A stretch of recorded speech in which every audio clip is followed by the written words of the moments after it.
Hi there, Dr. Sheep here. Welcome back to another Minecraft Let's Play, episode 44. I'm your host, Dr. Sheep, and this is a two-part episode. So, if you want to watch part 2, it's linked in the description below. It's going up on the second channel. So,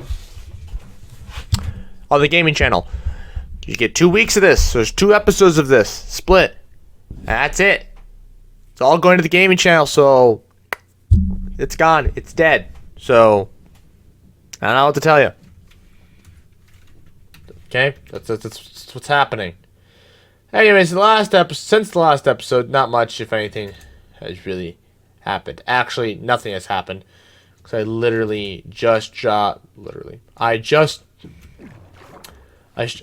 words, language. Why am I getting off here? Thank you. I did nothing. I'm doing this Thursday morning. I was supposed to do this Wednesday, but I'm incapable of doing anything on time anymore. So there's that. So yeah, I've just been watching Seinfeld. That's why. And I went out with somebody last night, and so I wasn't home. Working. I should have, like, I burned like 3 hours. No, 2.5. I could have been working on this, but I was just like, nah, let's go do something. So I went and did something. Anyways, so I was thinking today about being a comedian, right? Could Dr. Sheep be a comedian? Well, my actual name. Anyways, could I be a comedian? And here's the problem with being a comedian, right? So I did speech in high school. So I'm no stranger to memorizing stuff, right?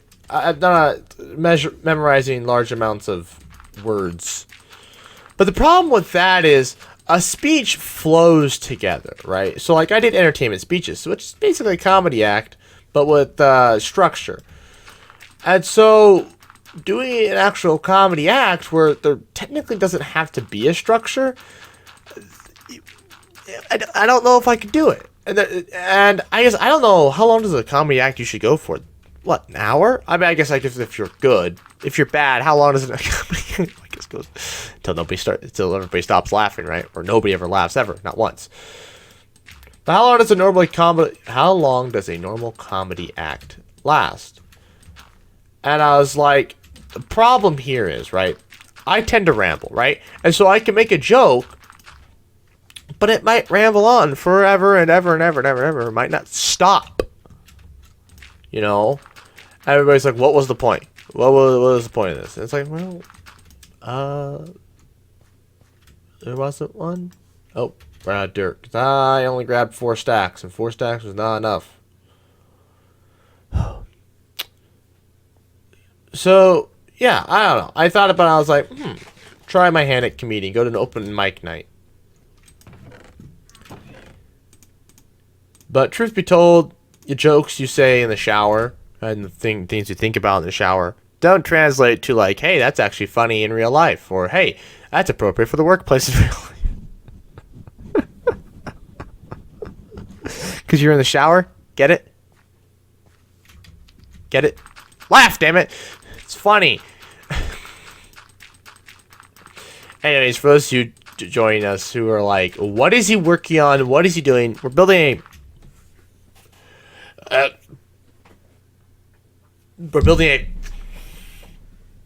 tree production facility.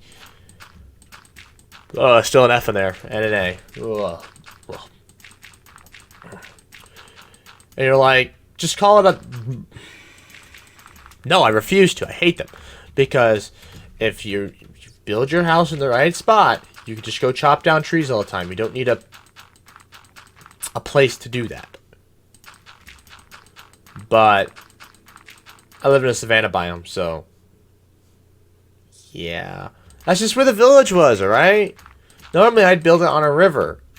Well, I guess I did build it on a river. But I would build it. What am I doing here? I would build it on a river, which I did. Because building stuff on rivers is a lot easier farm-wise. It's great for farms, because then you just put the farm right above it. You don't have to move water back and forth, typically. And it's great. Yeah, sure, you gotta do a lot of terraforming, but that's not a big deal. Terraforming is not the end of the world. I don't mind it.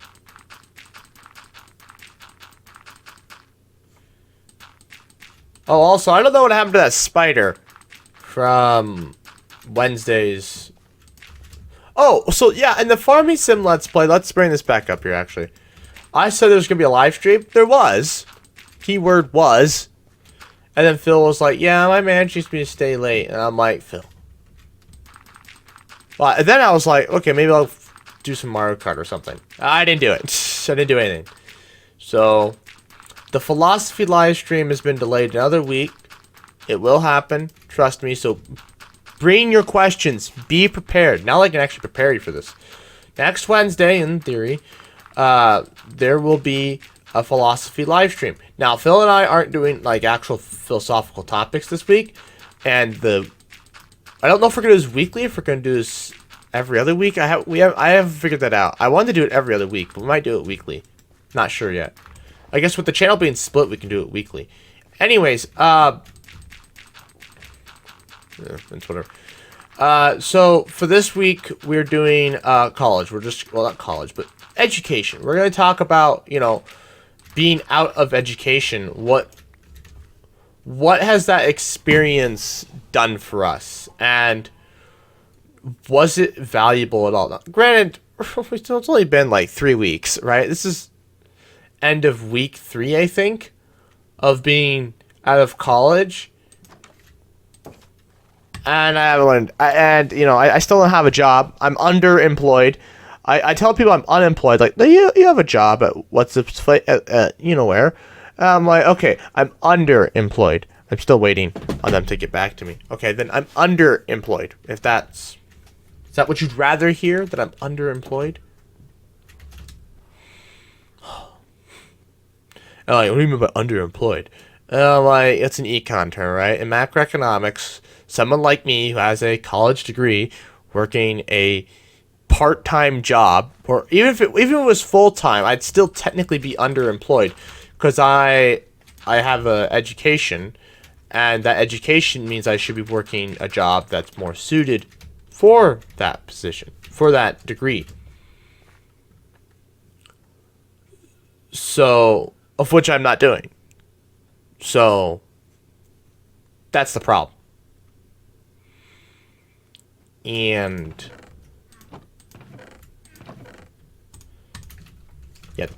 that's the problem. I'm underemployed. I'm part-time at a job that literally has nothing to do with my field of study. So, I'm underemployed. If the U.S. is trying to reach the highest possible, so there's in macroeconomics, we have something called the production possibility frontiers curve. Damn it, I should have got 3 blocks. And on this curve, and this is a very complex graph. Usually it's just between like 2 goods, say time and capital. Let's just say that, okay? Or labor and capital. Let's just say that.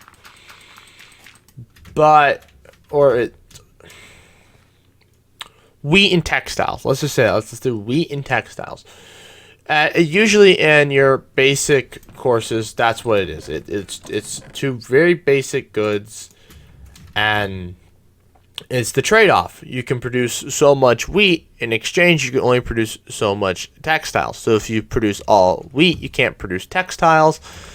But if you produce textiles, if you produce all textiles, you can't produce any wheat.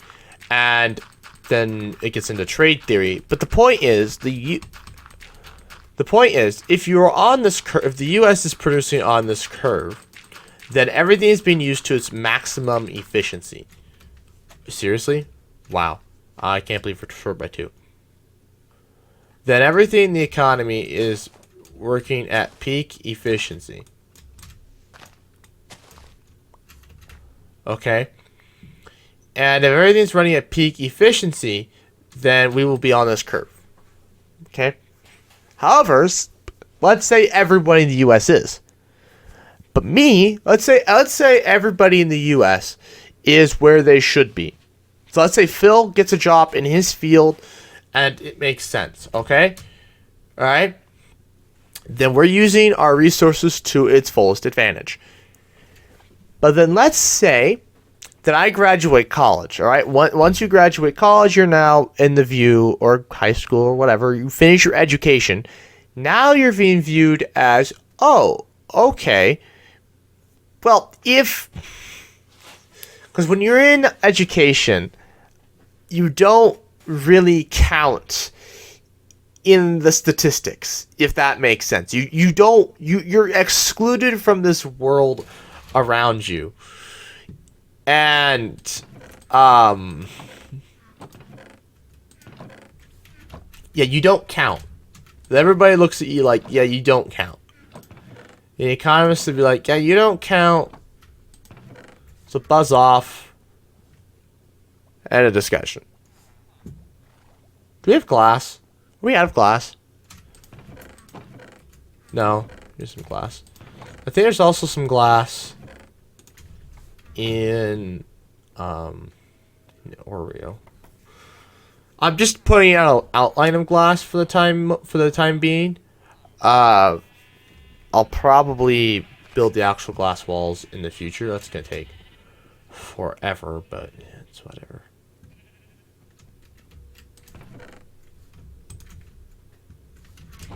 Okay, so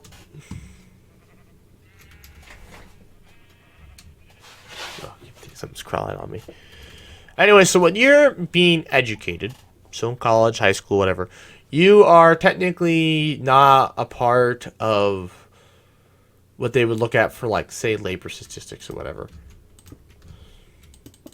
You just aren't. You're not significant in the economy.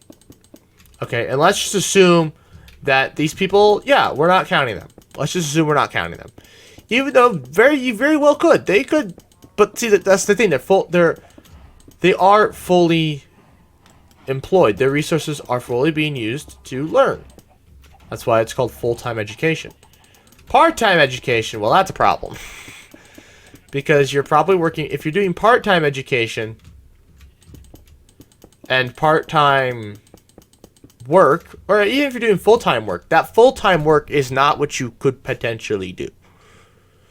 For the time being, it probably is. It's the best you could do, and you're being fully utilized, but let's just assume that you're not. So anyways, we take those people out of the equation, and I graduate college. I'm the only person in the entire United States, or this fake economy, that graduates college that year. And I'm still working the same job I had in college, but I'm doing part-time. I'm not full-time yet.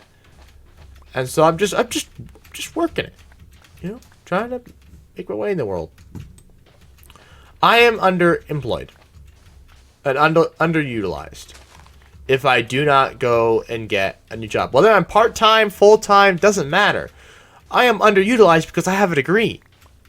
This sounds very high horsey, like I'm on a high horse, and God, what's it called? I literally was watching Seinfeld and they literally used the word I'm looking for, and I can't think of the goddamn word. It's not privileged. I mean, technically, I guess this would be privilege, but it's pretentious. There we go. I sound very pretentious right now, and using the word pretentious sounds pretentious. But the point is, that's why I said high horsey. Well, anyways, that's the end of this half. Go watch the gaming channel, see the next half. I can't promise there'll be much of a difference. Hello there. Actually, it's more of a goodbye. This is my Minecraft outro.